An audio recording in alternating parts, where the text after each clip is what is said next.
The near-universal celebration of the birth of Jesus Christ, or Christmas, on December 25th, dates to the early 4th century. Now, many have heard the allegation. The date December 25th was settled on by the early Catholic Church to counter, or rather eclipse, the birthday celebration of the pagan Invincible Sun god, or Sol Invictus, held the same day.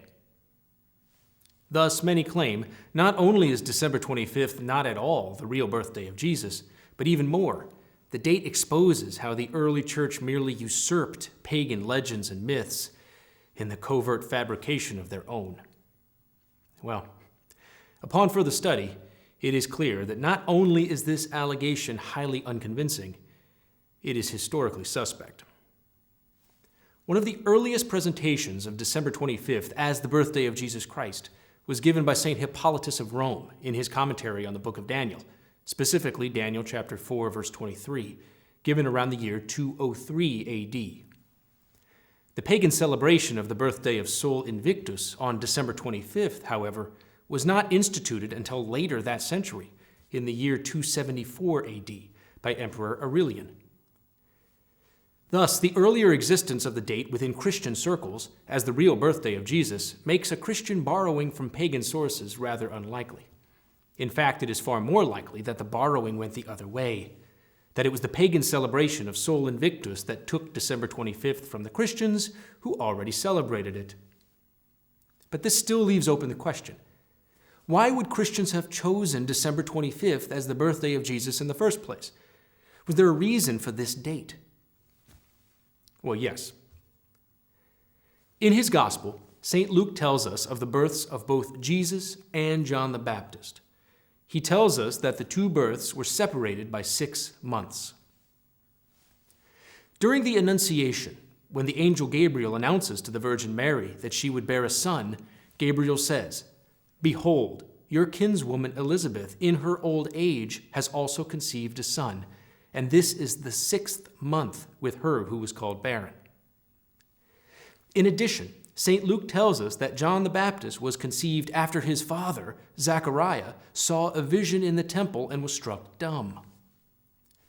Zechariah was a priest of the division of Abijah, and this vision occurred, Luke tells us, when this division was on duty according to the custom of the priesthood, and it fell to him by lot to enter the temple of the Lord and burn incense.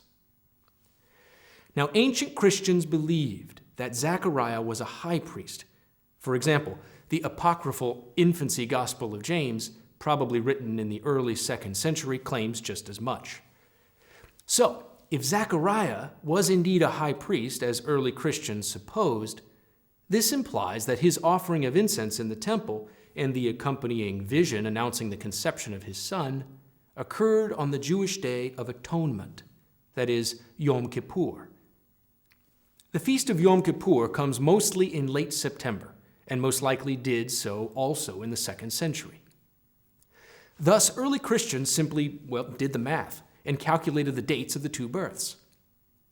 If John the Baptist was conceived in late September, his birth would be 9 months later in late June.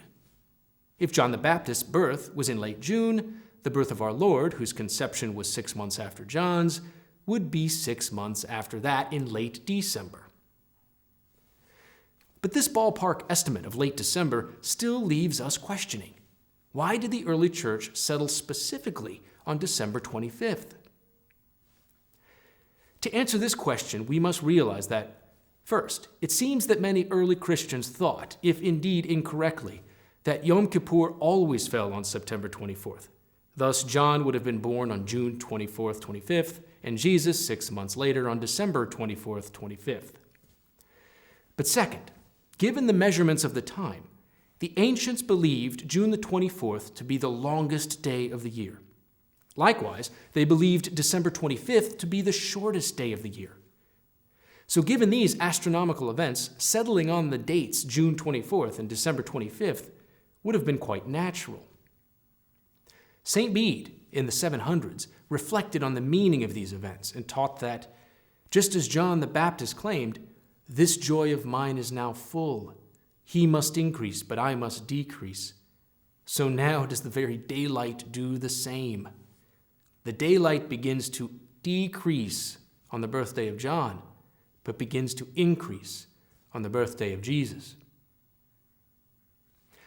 So this is the real reason why the early Catholic Church began to celebrate the birthday of Jesus on December 25th, and for that matter, the birthday of John the Baptist on June the 24th, as she still does today.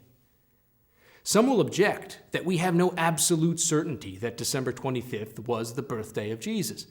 Now, this is true. We do not have historical certainty. The objection is valid.